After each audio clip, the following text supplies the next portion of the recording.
பொதுவாக வந்து பார்த்தீங்கன்னா மேடம், மகர ராசி 7 நாட்டு சனியிலேருந்து இப்போ தான் வெளியே வந்தாங்க. வெளியே வந்ததுனால ஒரு முறை 7 நாட்டு சனி நம்ம வாழ்க்கையில் வந்து போயிட்டாரு அப்படின்னா, வாழ்க்கைனா என்ன நம்மளுக்கு ரொம்ப தெளிவாக புரிஞ்சிடும்.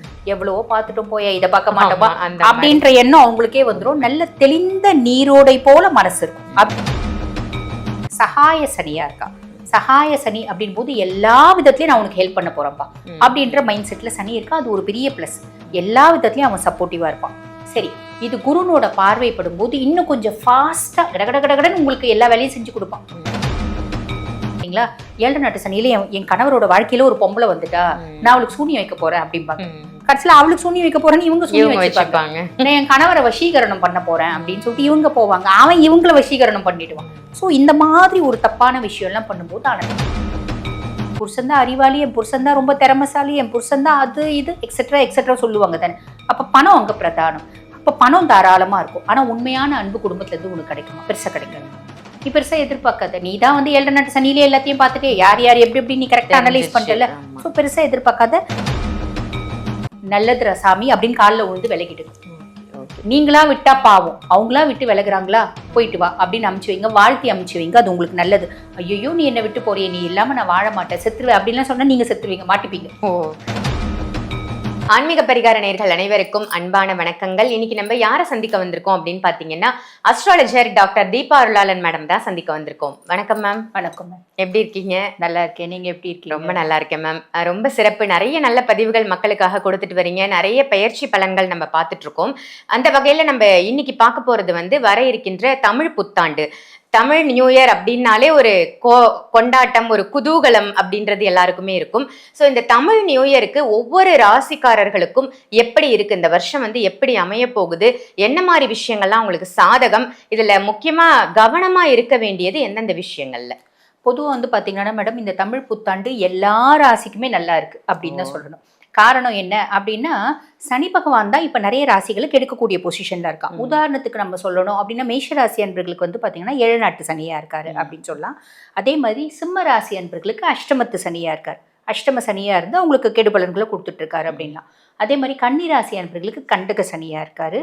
தனுசு ராசி அன்பர்களுக்கு வந்து பார்த்தீங்கன்னா அர்த்தாஷ்டம சனியா இருக்காரு. கும்பராசி அன்பர்களுக்கு பாத சனியாகவும், மீன ராசி அன்பர்களுக்கு ஜென்ம சனியாகவும் இருக்கார். ஆக இந்த 6 ராசிகளுக்கு அவர் கண்டிப்பா கொஞ்சம் கெடுபலன்களை கொடுத்துட்டு தான் இருக்காரு சனி பயிற்சி ஆனதுல இருந்து. இப்ப இந்த 6 ராசிகளும் யாராவது ஒரு ஜோதிடர்கள் நம்மளுக்கு நல்லது சொல்ல மாட்டாங்களா அப்படின்ற ஒரு தேடுதல் இருக்கும். ஆமா, ஒரு ஆசையில இருக்காங்க. அதே மாதிரி இந்த தமிழ் புத்தாண்டாவது நம்மளுக்கு நல்லது நடக்காதா அப்படின்ற ஆசையில இருக்காங்க. இப்ப மக்களோட மன திருப்திக்காக, மனசாந்திக்காக நம்ம சொல்லல, உண்மையாவே எல்லா ராசிக்கும் நல்லா இருக்கு. காரணம் என்ன அப்படின்னா, இந்த 6 ராசியும் சனி பகவான் கெடுக்கணும் அப்படின்னு ஒரு கொள்கையோடு இருக்காரு. இருந்தாலும் குரு பயிற்சியாக போகுது மேடம். 1/6/2026 குரு பயிற்சி ஆகுது. குரு பகவான் மிதுனத்துல இருந்து கடகத்துல வந்து பயிற்சியாகி உச்சம் பெற்று அமர்றார். அவருடைய உச்ச பார்வை 9ஆம் பார்வை சனி மேல படியுது. ஆக சனி ஆல்மோஸ்ட் நல்லிஃபை ஆயிட்டாரு. ரொம்ப உக்கிரமா இருந்த சனி சாந்தமாயிடஞ்சிடுறாரு அப்படின்னு சொல்லலாம். ஸோ எந்த ராசியும் கெடுக்க போறதில்ல. இந்த 6 ராசியும் முக்கியமா கெடுக்க போறதில்ல. பாக்கி இருக்கிற 6 ராசிக்கு அவர் ஆல்ரெடி நல்லது தான் செய்ய போறாரு. இன்னும் கொஞ்சம் வேகமா நல்லது செய்வார் அப்படின்னு சொல்லலாம் மேடம். நீங்க சொல்றதை கேட்கும் போதே காதுக்கு ரொம்ப குளிர்ச்சியா இருக்கு. ஏன்னா நிறைய பேர் வெயிட் பண்ணிட்டு இருந்தாங்க, எந்தெந்த ராசிக்கு எப்படி இருக்குன்னு நம்ம தெரிஞ்சுக்கணும் அப்படிங்கறதுக்காக. தொடர்ந்து நம்ம ஒவ்வொரு ராசிக்குமான தனிப்பட்ட பலன்களை வந்து பார்த்துடலாம் மேம். கண்டிப்பா. ரொம்ப சூப்பரா ஒவ்வொரு ராசிக்கும் எச்சரிக்கையா இந்த ஒரு வருடம் முழுவதும் எந்தெந்த விஷயத்துல இருக்கணும் அப்படின்னு சொல்றீங்க மேம். இன்னைக்கு பார்க்க போறது வந்து மகர ராசி. மகர ராசி நேயர்கள் வந்து ரொம்ப கவனம் தேவை. நிறைய பாடுபட்ட மகர ராசிகளை நம்ம பார்த்திருப்போம். சோ இந்த ஒரு வருடம் இந்தந்த விஷயத்துல எச்சரிக்கையா இருங்க அப்படின்னா எதெல்லாம் மேம் சொல்லுவீங்க? பொதுவாக வந்து பார்த்தீங்கன்னா மேடம், மகர ராசி 7 நாட்டு சனியிலேருந்து இப்போ தான் வெளியே வந்தாங்க. வெளியே வந்ததுனால ஒரு முறை 7 நாட்டு சனி நம்ம வாழ்க்கையில் வந்து போயிட்டாரு அப்படின்னா, வாழ்க்கைனா என்ன நம்மளுக்கு ரொம்ப தெளிவாக புரிஞ்சிடும். எவ்வளவோ பார்த்துட்டோம் போயா, இதை பார்க்க மாட்டோமா அப்படின்ற எண்ணம் அவங்களுக்கே வந்துடும். நல்ல தெளிந்த நீரோடை போல மனசு இருக்கும் அப்படின்றது தான் ஒரு யதார்த்தமான உண்மை அப்படின்னு சொல்லலாம். அப்படிப்பட்ட மகர ராசி என்பவர்களுக்கு அவங்க ராசியாதிபதி வச்சு செஞ்சா, இப்ப அதே ராசியாதிபதி நிறைய நல்லது செய்ய போறான். சகாய சனியா இருக்கா. சகாய சனி அப்படின் போது எல்லா விதத்திலயும் நான் உனக்கு ஹெல்ப் பண்ண போறேன்ப்பா அப்படின்ற மைண்ட் செட்ல சனி இருக்கா. அது ஒரு பெரிய பிளஸ். எல்லா விதத்திலயும் அவன் சப்போர்ட்டிவா இருப்பான். சரி, இது குருனோட பார்வைப்படும் போது இன்னும் கொஞ்சம் ஃபாஸ்டா கடகடன்னு உங்களுக்கு எல்லா வேலையும் செஞ்சு கொடுப்பான். உங்க தம்பி தங்கச்சி தான் உங்களுக்கு எவ்வளவு சப்போர்ட்டிவா இருக்கும் அது கூட இருக்குமான்னு தெரியாது. ஆனா இவரு நல்ல தம்பியா தங்கச்சியா அப்பாவா அம்மாவா இருந்து எல்லாமே செய்வார். இப்ப இதெல்லாம் நல்லது. நெகட்டிவ் ஆஸ்பெக்ட்ல சொல்றோம் அப்படின்னு வந்து பாத்தீங்கன்னா மேடம், இது வந்து குருனோட பார்வை இருக்கும்போது எந்த நெகட்டிவும் வராது. சனி எந்த நெகட்டிவும் கொடுக்க மாட்டார். குருனோட பார்வை அகல்து இல்லைங்களா, குரு வக்ரகதி அடையும் போது குருனோட பார்வை வீக் ஆகுது. குரு அதிசாரமா பயிற்சியாக்கி போறாரு அப்படின்னும் போது குருனோட பார்வை முற்றிலும் அகலும். அப்ப சனி பகவான் என்ன பண்ணுவாரு, அது தைரியஸ்தானம், இளைய சகோதர தைரியஸ்தானம் 3ஆம் பாவம் அப்படின்றது. பயங்கரமா தைரியம் வந்துடும். சம்பந்தமே இல்லாத விஷயத்துல ஒரு தைரியம் வரும். நல்ல விஷயத்துல தைரியம் வந்தா பரவாயில்ல. நான் எவ்வளவோ பார்த்துட்டேன், இதை பார்க்க மாட்டோமா அப்படின்னு சொல்லிட்டு சம்பந்தமே இல்லாம வெளியில போற ஓனான தூக்கி தலைமையில வச்சு போயிடி, வெளியில போற பாம்பை தூக்கி கழுத்துல போட்டுப்பேன். இந்த மாதிரி உறவுகள்ல நீ தப்பு பண்ணலாம். அதே மாதிரி ஒரு உத்தியோகத்துல நீ தப்பு பண்ணலாம்.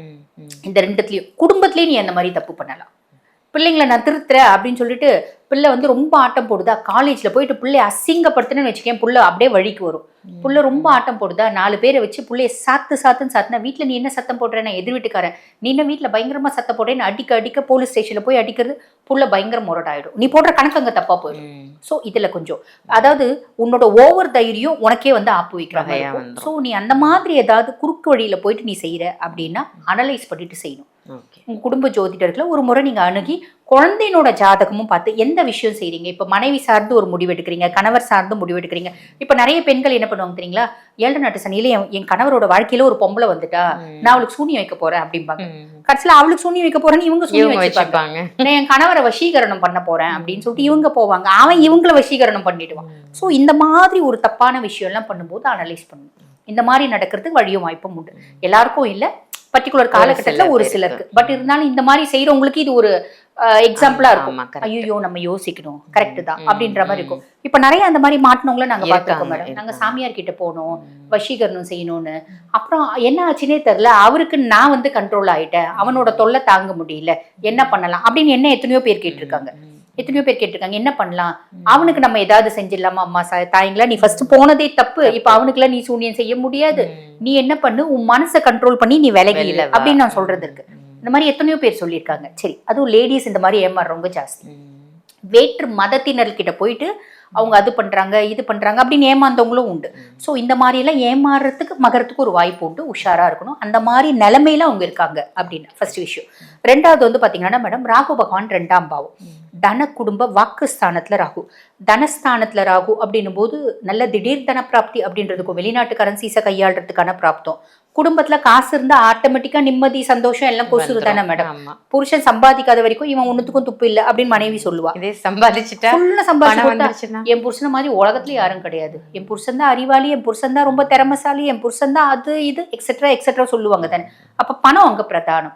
அப்ப பணம் தாராளமா இருக்கும். ஆனா உண்மையான அன்பு குடும்பத்துல இருந்து உனக்கு கிடைக்குமா? பெருசா கிடைக்காது. நீ பெருசா எதிர்பார்க்காத. நீ தான் வந்து 7 நாட்டு சனியிலே எல்லாத்தையும் பார்த்துட்டு யார் யார் எப்படி எப்படி நீ கரெக்டா அனலைஸ் பண்ணிட்டல. ஸோ பெருசா எதிர்பார்க்காத. ராகு பகவான் வந்து பாத்தீங்கன்னா 12ஆம் பாவம் வரைக்கும் 2ஆம் பாவத்துல தான் இருப்பாரு. அதாவது 12ஆம் மாசம் வரைக்கும் 2ஆம் பாவத்துல தான் இருப்பாரு. குருனோட பார்வை அகண்டு 6ஆம் மாசத்துல இருந்து 12ஆம் மாசம் வரைக்கும் இந்த பிரச்சனை குடும்பத்துல உனக்கு பாசம் இல்லைன்றது உனக்கே தெளிவா வெட்ட வெளிச்சமா தெரிய வரும்.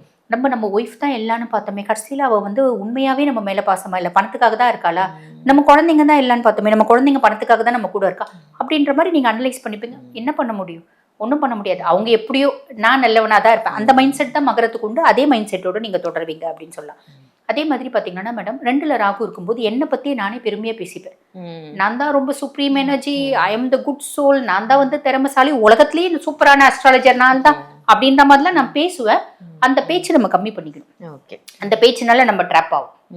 பிரம்மாண்டமா நம்மளை பத்தி பேசி பிரம்மாண்டமா ஒரு ஆப்போ வச்சுப்போம். ஸோ அதுல கவனம் அப்படின்றது வேணும். அதே மாதிரி 8ல கேத்து இருக்காருன்னு போது நிறைய மகர ராசி அன்பர்களுக்கு வந்து பாத்தீங்கன்னா 7 நாட்டு சனியில அவங்க முதுகுல ஒரு தேவையில்லாத பேர்டன் வந்துச்சு.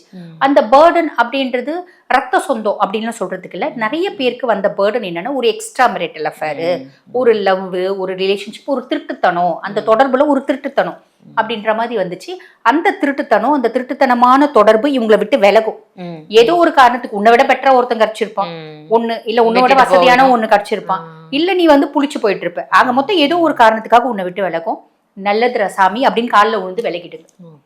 நீங்களா விட்டா பாவம், அவங்களா விட்டு விலகுறாங்களா, போயிட்டு வா அப்படின்னு அமுச்சு வைங்க, வாழ்த்தி அமுச்சு வைங்க, அது உங்களுக்கு நல்லது.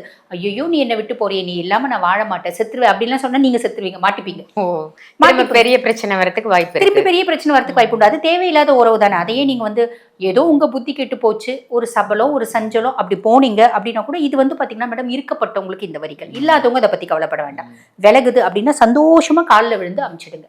இல்லாதவங்களுக்கு இந்த மாதிரி உறவுகள் இல்லாதவங்களுக்கு இந்த 8 கேது என்ன பண்ணுவோம் அப்படின்னா, பூர்வீகத்துல சொத்து பத்து இல்ல நான் வாங்கின ப்ராப்பர்ட்டி எவனோ ஒருத்தன் பிடிச்சிக்கின்னு ஆக்கிரமிப்பு பண்ணிக்கின்னு எனக்கு கோர்ட்டு கேஸ் அப்படின்ற மாதிரி அலையக்கூடிய சுச்சுவேஷனை ஏற்படுத்துவோம். ஹெல்த் ரிலேட்டட் காம்ப்ளிகேஷன்ஸை ஏற்படுத்துவோம். ஸோ இதில் கவனம் அப்படின்றது வேணும். சரி, அதுக்கப்புறம் 6ஆம் மாசத்துக்கு அப்புறம் குரு பகவான் 7ல் வந்து உட்கார்றாரு. கலத்திர குருவா இருக்காரு. இளவ வயசு மகராசி என்பவர்களுக்கு அழகா திருமணம் வரம் அப்படின்றது கூடி வந்துடும். ஆல்ரெடி கல்யாணம் ஆகி டிவோர்ஸ் ஆயிடுச்சுங்க, திருமணத்தை பார்த்தாலே எனக்கு பயமா இருக்கு, இவங்க எதிர்பார்த்த மாதிரி ஒரு வரன், ஒரு நல்ல பையன் நல்ல பொண்ணு, ஒரு எல்லா குட் கேரக்டர்ஸும் இருக்கக்கூடிய வரன் அப்படின்றது கிடைக்கும். ஆல்ரெடி திருமணம் ஆயிடுச்சுங்க, ஒரே வீட்டில் பிரிஞ்சு இருக்கும். 4 பேர் வருவாங்க, அட என்னப்பா வாழ்க்கை கொஞ்சம் விட்டு கொடுப்பா, நீ கொஞ்சம் விட்டு கொடு, நீ கொஞ்சம் விட்டு கொடு, மனசு பிடிக்குதோ இல்லையோ பேருக்கு 2 பேரும் ஒன்னா வாழ்வாங்க. ஒன்னாவே தாங்க பண்ணி வச்சிருவாங்க. அவ்வளவுதான், மத்தியஸ்தம் பண்ணி சேர்த்து வைப்பாங்க. ஒன்னாவே தாங்க இருக்கும். ஆனா பெருசா நாங்க 2 பேரும் வந்து ஒன்னா இல்லை, மனதளவுல ஓரளவுக்கு ஒன்னா இருப்பீங்க. ஏதோ ஒரு விதத்துல சரி நம்ம ஒய்ஃப் நம்ம விட்டு கொடுக்கலாம், நம்ம கணவர் நம்ம விட்டு கொடுக்கலாம், ஏதோ கொஞ்சோண்டாவது அன்பு மேலோங்கும் அப்படின்னு சொல்லலாம். சூப்பர் மேம், ரொம்ப அருமையா சொன்னீங்க. எந்தெந்த விஷயத்துல இந்த மகர ராசி இத்தனை 7.5 நாட்டு சனியை தாண்டி வந்தாலும் இன்னும் ஒரு வருட காலம் எந்தெந்த விஷயத்துல கவனமா இருக்கணும், எச்சரிக்கை தேவை அப்படின்னு சொல்லியிருக்கீங்க. எந்த உறவு விட்டு போக போகுது, விலக போகுது அப்படின்னு சொல்லியிருக்கீங்க. அதுவும் நல்ல விலகலா இருக்கும் அப்படின்னு. நல்ல பதிவு மேம், நன்றி. நன்றி.